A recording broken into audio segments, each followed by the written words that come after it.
Hi, I'm Vanessa Conlin, Master of Wine and Head of Wine at Wine Access, and I'm honored and thrilled to be here with 3 Michelin star Chef Michael Tusk, chef and proprietor of Quince and Catonia in San Francisco, and we're here at Fresh Run Farms in Ballina. So tell us about this place. This has been owned by the Martinelli family for 3 generations, and Peter Martinelli is the farmer, and I used to buy vegetables at other restaurants, and then we just tried to change the dynamic between farmer and restaurant, where we subsidize the farm, and then in turn we can do different plantings and try different things, experiments. We have an experimental field and so forth. So we just Peter can stay on the farm, and he doesn't have to do the sales calls and get in the truck and do all the deliveries. Which, if you're a farmer that's taking up a large majority of your week, he can just focus his energy on growing vegetables, herbs, and fruits for us. So each year we just try to change things around, and really this is the inspiration for all the restaurants. And then during COVID, we moved here since Quince didn't feel appropriate, like having a parklet in the city. So we started doing lunches here, and I then was lucky enough to attend one of them. That was great. Gorgeous. It was really fun. Yeah, absolutely. So, and we'll do it again this year, and we did 2 seasons worth. But I just found that people love being out in nature, and it was a game changer for a lot of the guests. Hadn't been out of their house for, sometimes hadn't been out to dinner or lunch in a year or so. Yeah. So, it was special. And so how much of what's grown here do you kind of dictate and say, I want this for the restaurants, versus you come out here and get inspiration from what's already planted? I try to really focus on, we talked about what historically grew in Bolinas. Mm-hmm. We have the annual artichokes here that had perennials. Those took off, Celtus, just tried different things each year, but taking into account the microclimate. We can do cherry tomatoes here, but anything larger needs more sun. Well, and you mentioned this is a coastal farm. So how is that different for those people like me who need a better definition? How does that differ from a regular farm? Really just it doesn't get, it gets hot, but we're not, compared to say when we were farming in Petaluma, we just don't have as much heat, and therefore certain crops just aren't really, we're not able to grow them. Our shelling beans are amazing, the favas, beets,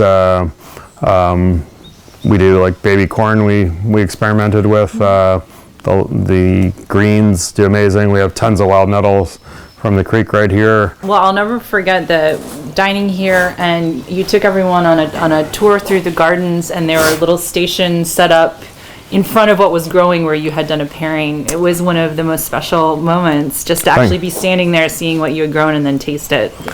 That was fun. We really wanted that. You're in the field. It's kind of like when you're trying to teach people about wine, and then it's like you have it's got pepper on the finish, and we wanted that immediacy of them standing, because a lot of folks I found out through just having them out here, if you tell them to go into the field to harvest something, they're either kind of timid and they don't really want to, then you realize they really haven't been to many farms, or so it was really a game changer, telling them to walk through. I think we had squash blossoms for that event. Yes. Our artichokes. The sunchokes too, I think, right? Yeah. Sunchokes, and then we also had the Gravenstein apples, where we had a little pork tureen there with the little apple mostarda, and then we circled around to the cherry tomatoes on the far end before we moved into the first course. It was beautiful. Thank you. That was fun. So talking about Quince and Catonia, do you have a signature dish at one or the other? I got asked that question a lot. Well, for Catonia, we have 2 pastas that have been on the menu since opening day. And that would be the after spending time in Piemonte, the agnolotti del Plin, and then the raviolo, which is from Parma originally, but I had it in the hills outside of Bologna in a restaurant in a brodo, not in with the brown butter. So those have been on the menu. At Quince, we have one caviar preparation that never seems to be able to leave, and I like working with Czar Nikolai in Sacramento, since they're doing some great things in terms of sustainability. So that caviar panna cotta with horseradish is always on the menu, but sometimes it moves into like the salon menu. Yeah. But I really I just like change, and I'm not doing the same thing all the time. Isn't really how I'm kind of programmed. So I like to switch around dishes, and it's really what's best at that given time. So if porcinis come around, you'll find that. Right now we've got our asparagus here, but I do have some white asparagus. Has always been one of my favorite things to eat, and that's one item that I just can't say no to kind of bringing into the restaurant from outside of California. So now I've been a big it's really what is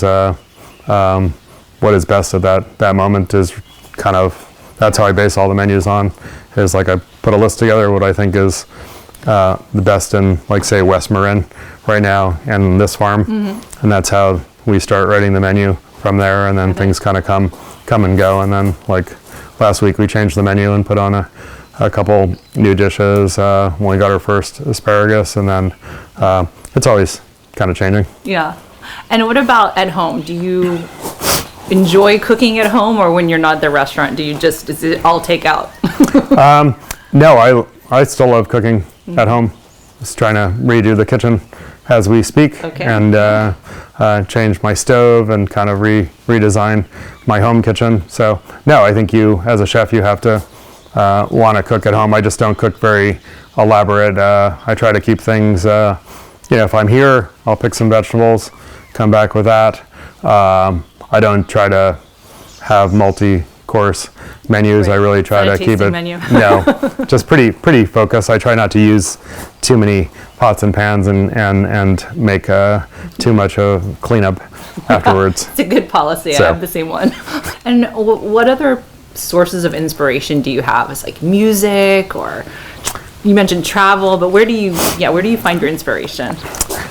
Just coming out here first and foremost, just walking around, but definitely music. I love, I don't listen to music in the kitchen at the restaurant, but I do when I'm cooking at home. Like I like still have a turntable, so putting on the record collection is getting larger, so I like to listen to music, come out, take the camera, take some photos.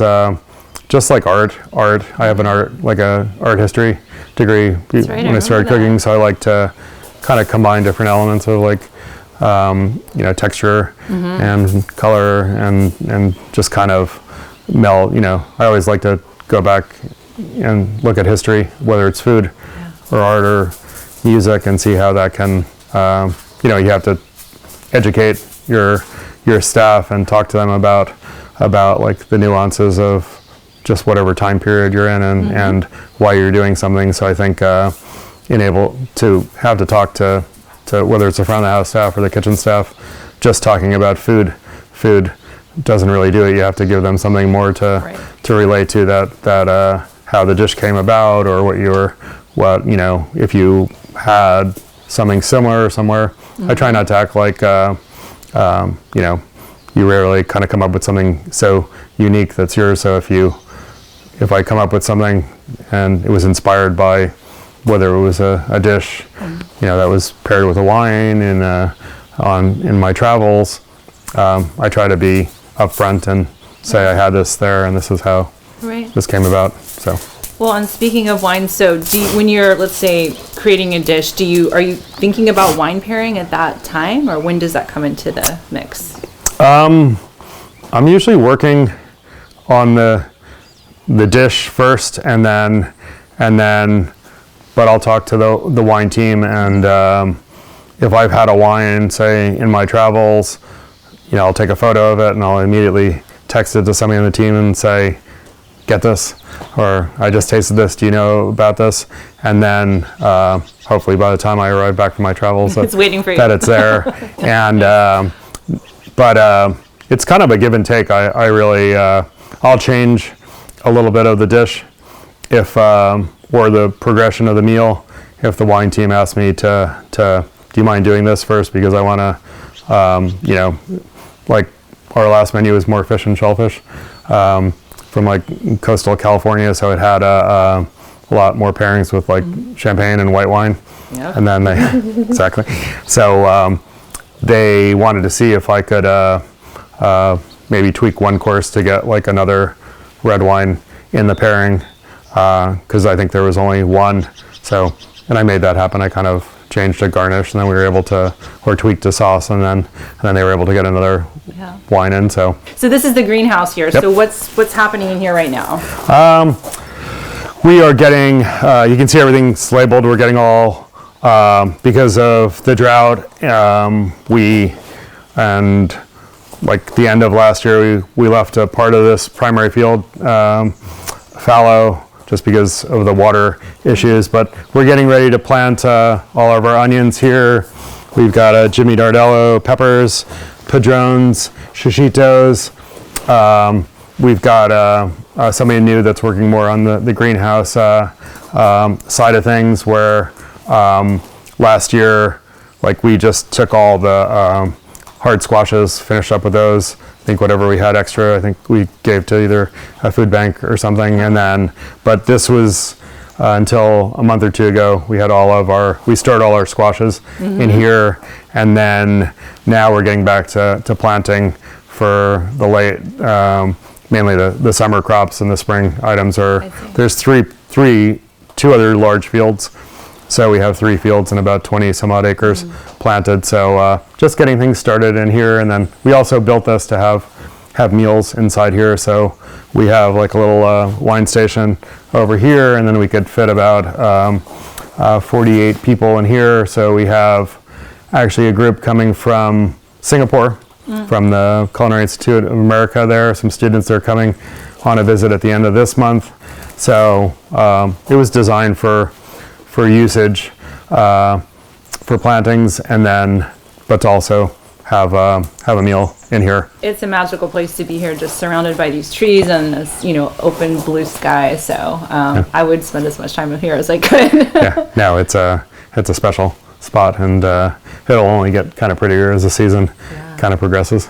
Well, and I just have to say it was such a pleasure working with you and your team on the Wine Access Michelin subscription, picking these 4 wines. So I feel like we should maybe taste them. What do you think? Sounds great. All right, let's do it. Thank you.